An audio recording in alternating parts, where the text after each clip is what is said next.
स्वागत है आपका। आप देख रहे हैं स्पेशल रिपोर्ट। देखिए, जिसमें अब तक आपने सीमा हैदर को लेकर हमारी स्पेशल इन्वेस्टिगेशन का एक हिस्सा देखा, लेकिन पाकिस्तान से आई सीमा हैदर के इस इन्वेस्टिगेशन का दूसरा सिरा जुड़ता है नेपाल तक।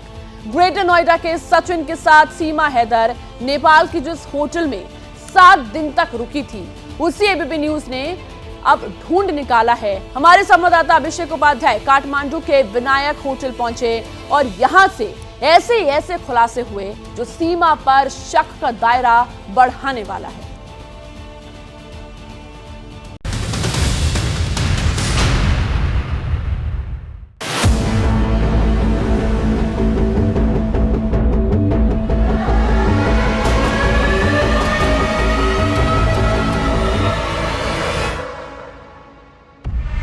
मैं पहुंच गया हूं काठमांडू में उस ठिकाने पर जहां सीमा हैदर और सचिन ठहरे थे। यहां वो 7 दिन तक रुके थे और जो शादी की थी उस शादी के भी गवाह यहां मौजूद हैं। ये तस्वीर थी। आप पहचानिए कौन कौन था? सीमा और सचिन। नेपाल में सीमा हैदर पर क्या सबूत मिले? काठमांडू में सीमा किससे छिपकर बातें करती थी? होटल में सीमा की सीक्रेट बातें किसने सुनी? आईएसआई के किस एजेंट ने सीमा को नेपाल बॉर्डर पार कराया? आज इन सब का खुलासा होने जा रहा है। एबीपी न्यूज की टीम स्पेशल इन्वेस्टिगेशन के लिए काठमांडू पहुंची तो कई चौंकाने वाली जानकारियां मिली। काठमांडू पहुंचकर एबीपी न्यूज संवाददाता अभिषेक उपाध्याय ने वो होटल ढूंढ निकाला जहां सीमा हैदर ठहरी थी। उन चश्मदीदों को ढूंढ निकाला जिन्होंने सीमा हैदर को देखा था।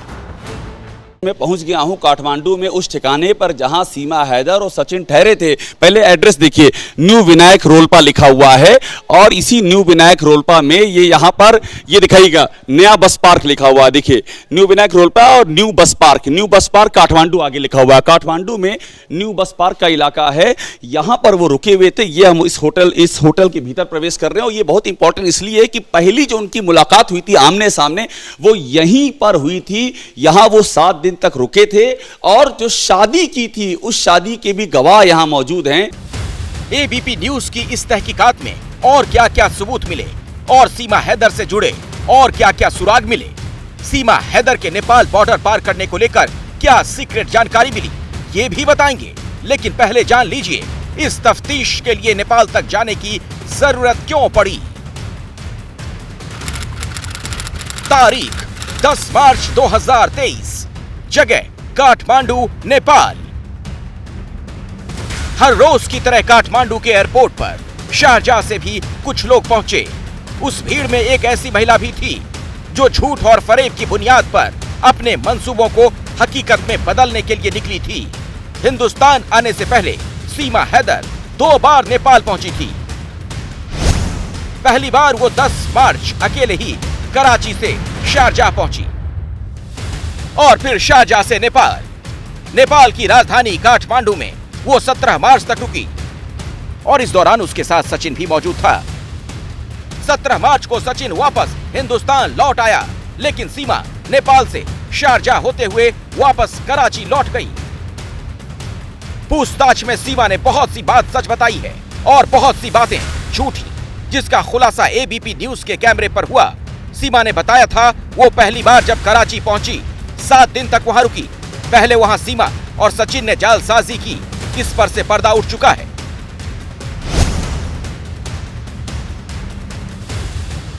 एबीपी न्यूज की टीम ये जानकर हैरान रह गई कि सीमा और सचिन के किस्से जितने हिंदुस्तान में चर्चित हो रहे हैं उतने ही नेपाल में भी।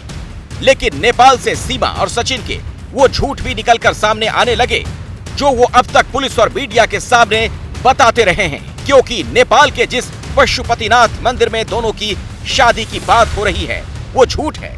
विनायक होटल के मालिक गणेश ने एबीपी न्यूज को बताया कि दोनों ने होटल के उसी कमरा नंबर 204 में शादी की थी जहां वो 7 दिन तक रुके थे।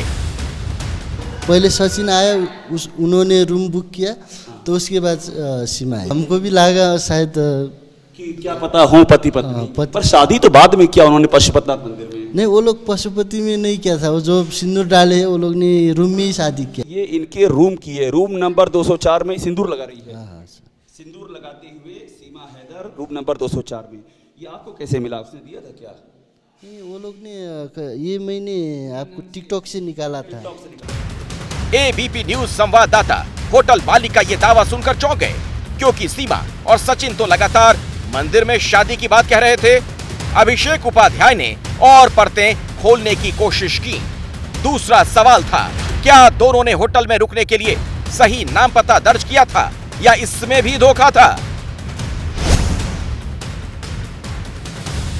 सीमा कितनी शातिर है, इसका अंदाजा अब आपको आसानी से लग जाएगा, क्योंकि सीमा और सचिन ने विनायक होटल में फर्जी नाम और पते के सहारे ही कमरा बुक किया था, जिसका खुलासा भी होटल मालिक गणेश ने किया। रजिस्टर है, बड़ी जानकारी है कि फेक नेम से रुके दोनों सचिन और सीमा हैदर, ये हमको पता चल रहा है। अपना नाम से कहीं नहीं रुके। हाँ सर, इसमें उनका नाम नहीं है। उनका नाम नहीं है सर। अभी हम लोग बहुत धुना है, मिला ही नहीं। मतलब फेक नाम से रुके। फेक नाम है शायद। अच्छा, फेक नाम से रुके, इसलिए आप इसमें ढूंढ भी नहीं पा रहे हैं। बस आप चेहरे से पहचान रहे हैं कि यही रुके। चेहरे से मैं पहचान लूंगा सर। तो ये तो फागुन में 10 तारीख को, मतलब मार्च के महीने में 10 तारीख को, ये तो आपको 1 हफ्ता यहाँ रुके थे ना? 1 हफ्ता। हाँ सर, एक हफ्ते से भी शायद ज्यादा ही रुके थे। 8-9 दिन ऐसे रुके थे। नेपाल में सीमा और सचिन ने तमाम झूठ बोले, कभी फर्जी नाम और पता दर्ज कराया, तो कभी अपनी कुछ और पहचान बताई। सीमा ने किसी को ये भनक तक नहीं होने दी कि वो पाकिस्तान की रहने वाली है।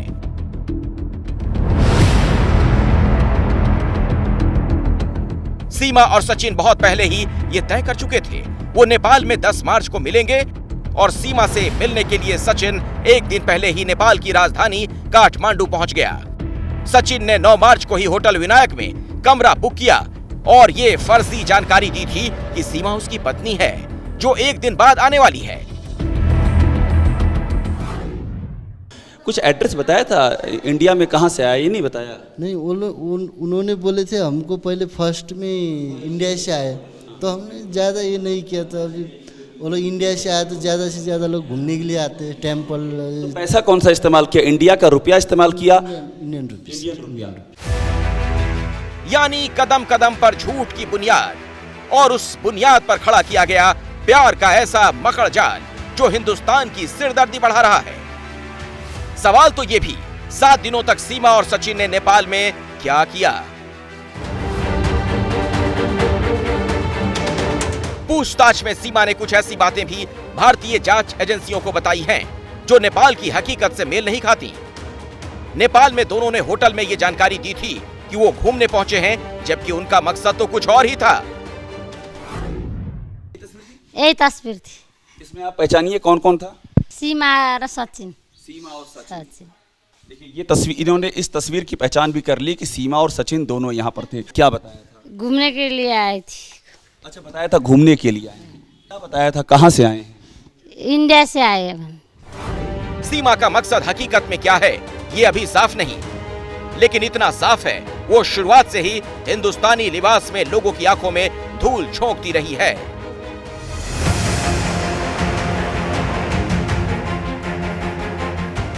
सीमा हैदर जैसे ही पाकिस्तान की सीमा लांघती थी, उसका रंग ढंग और वेशभूषा सब बदल जाता था, क्योंकि नेपाल में भी वो ठीक उसी गेटअप में रहती थी जैसी वो हिंदुस्तान में नजर आती है, ताकि नेपाल के लोग भी उसके पाकिस्तानी होने पर शक न कर पाएं।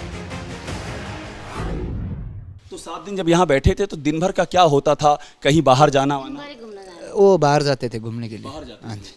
तो आपको नहीं पता था कि ये जो लड़की है ये पाकिस्तान की? ये नहीं पता था? नहीं हमारे को कुछ नहीं पता होता है। नहीं तो आपसे सीमा हैदर बात करती थी आपसे?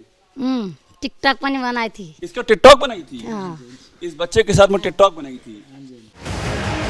तमाम शंकाओं के बीच सवाल सिर्फ एक, क्या सीमा और सचिन की लव स्टोरी हकीकत है या किसी बड़े साजिश की स्क्रिप्ट?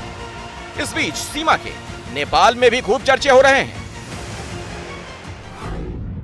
नेपाल में कितनी चर्चा है सीमा हैदर की, अभी मैं दिखा देता हूं यहाँ कौन है जो सीमा हैदर को नहीं जानता है। नाम सुन लिया ना सीमा हैदर का? सीमा हैदर का टिकटॉक चल रहा है ना हम लोग का, नेपाल टिकटॉक चल रहा है, उससे उसमें देखे आप लोग भी सीमा हैदर का नाम सुन लिए? जी जी जी। कोई कहता है कि सीमा प्रेम में दीवानी है, तो किसी को ये साजिश की कहानी लगती है, क्योंकि सीमा पर शक करने की तमाम वजह हैं। सीमा की एक खासियत ये भी है, वो पल भर में किसी का दिल जीतने में कामयाब हो जाती है, जैसा उसने नेपाल में किया। बातें बहुत करती है, लोग बताते हैं जहां जाती है घुल मिल जाती है, एकदम से बात खूब करती है ना? बात खूब करती। एक सवाल सीमा के नेपाल से भारत आने को लेकर भी है। क्या कोई तीसरा शख्स है जिसने भारत में दाखिल होने में उसकी मदद की? इस पॉइंट को लेकर जांच एजेंसियां सतर्क हो गई हैं। आईबी ये पता लगाने में जुटी है, क्या सीमा हैदर ने नेपाल से भारत में एंट्री करने के लिए किसी मानव तस्कर गिरोह की मदद ली थी? सीमा पहली बार जब 10 मार्च को नेपाल पहुंची थी तो 17 मार्च को वापस कराची चली गई, लेकिन दूसरी बार 10 मई को 4 बच्चों के साथ नेपाल पहुंची। फिर 11 मई को काठमांडू से पोखरा बस में गई। इसके बाद 12 मई को पोखरा से भारत के लिए निकली। ये यात्रा भी उसने बस से ही की। यहां वो यमुना एक्सप्रेसवे पर उतरी, जहां सचिन ने उसे रिसीव किया, और फिर ग्रेटर नोएडा के रबुपुरा पहुंच गई। नेपाल में जो हमने इन्वेस्टिगेशन की, जो चश्मदीदों के बयान दर्ज किए, उससे एक बात तो साफ हो गया कि सीमा ने भारत में घुसने के लिए बेहद ही शातिराना तरीका अख्तियार किया। एक बात और साफ हो गई कि भारत में जब उसने एंट्री की तो वो बिना किसी बाहरी मदद के नहीं कर सकती, जिस तरीके से उसने एंट्री की। और यहीं पर ये सवाल पैदा होता है कि आखिर नेपाल में सीमा के मददगार कौन कौन हैं। कैमरा राजेंद्र के साथ अभिषेक उपाध्याय, एबीपी न्यूज़, काठमांडू। पत्रकारिता कोई इमोशन नहीं है, ना अपना कोई ज्ञान देना है और ना कोई विचार थोपना है। पत्रकारिता क्या है? पत्रकारिता का मतलब है सही जानकारी इकट्ठा करना और तथ्य बताना। पत्रकारिता आज जितने महत्वपूर्ण दौर में है, शायद पहले नहीं थी। इस दौर से निकलने के लिए सिर्फ सच दिखाने की जरूरत है, वो सच जो आपके हित को आगे रखे। इसलिए अब रात 9 बजे प्राइम टाइम नहीं होगा, ये आपका टाइम है। जगविंदर पटियाल के साथ देखिए पब्लिक इंटरेस्ट 17 जुलाई से सोमवार से शुक्रवार रात 9 बजे सिर्फ एबीपी न्यूज पर। एबीपी न्यूज आपको रखे आगे।